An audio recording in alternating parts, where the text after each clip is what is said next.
यं ब्रह्मा वरुणेन्द्र रुद्रमरुतस्तुन्वन्ति दिव्यैस्तवैः वेदैः साङ्गपदक्रमोपनिषदैः गायन्ति यं सामगाः ध्यानावस्थिततद्गतेन मनसा पश्यन्ति यं योगिनो यस्यान्तं न विदुःसुरासुरगणाः देवाय तस्मै नमः। यं यं वापि स्मरन् भावं त्यजत्यन्ते कलेवरं तं तमेवैति కౌంతేయ సదా తద్భావభావితః.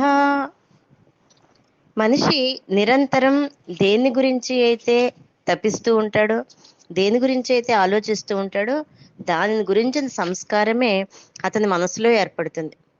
అంత్యకాలంలో మనసునందు ఏ సంస్కారం ఉంటుందో దాన్ని బట్టే మళ్ళీ జన్మను పొందుతాడని తెలియజేస్తున్నాడు.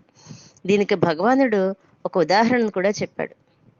అదేంటంటే, జడభరతుడు అనేటువంటి వాడు చివరి దశలో లేడిని గురించి ఆలోచించాడట. తరువాత జన్మలో లేడిగా పుట్టాడుట. యద్భావం తద్భవతి అంటే ఎటువంటి భావం ఉంటుందో అటువంటి రూపాన్నే పొందుతారు. అయితే ఆ అంత్యకాల సంస్కారం అనేటువంటిది జీవితం మొత్తం చేసిన ప్రయత్నం మీదే ఉంటుంది.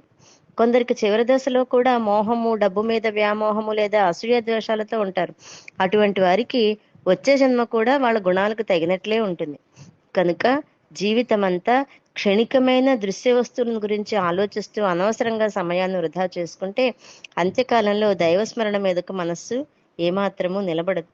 ప్రపంచంలో కల్లా సర్వోత్తమమైన పదవి, దుఃఖరహితము, నిరతిశయ ఆనందాన్ని ఇచ్చేటువంటి పదవి ఆత్మ సాక్షాత్కారమే.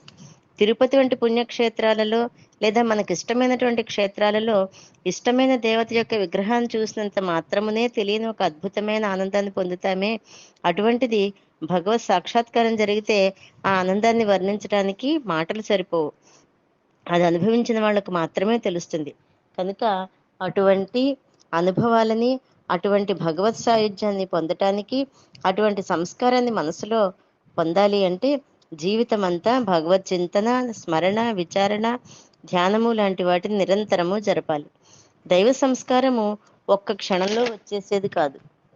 దానికి అనవరతమైనటువంటి అంటే నిరంతర శ్రమ, ప్రయత్నము అవసరం. అందువలన బాల్యము, యవ్వనములలో శరీరం ఆరోగ్యంగా ఉన్నప్పుడే వార్ధక్యం రాకమునిపే పరమార్థ సాధనలో ఆరితేరాలి.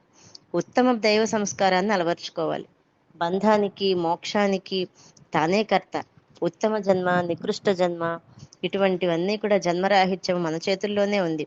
కనుక జీవుడు మొదటి నుండి బహు జాగరూకతతో ఉండి మనస్సు నిండా దైవాన్ని నింపుకోవాలి. అలా ఉన్నట్లయితే మోక్షము కలుగుతుంది, లేదా వచ్చే జన్మలు కూడా చక్కటి గొప్ప భగవంతుని నిరంతరము మనస్సు కలిగినటువంటి జన్మను పొందుతాడు. జయ గురుదత్త.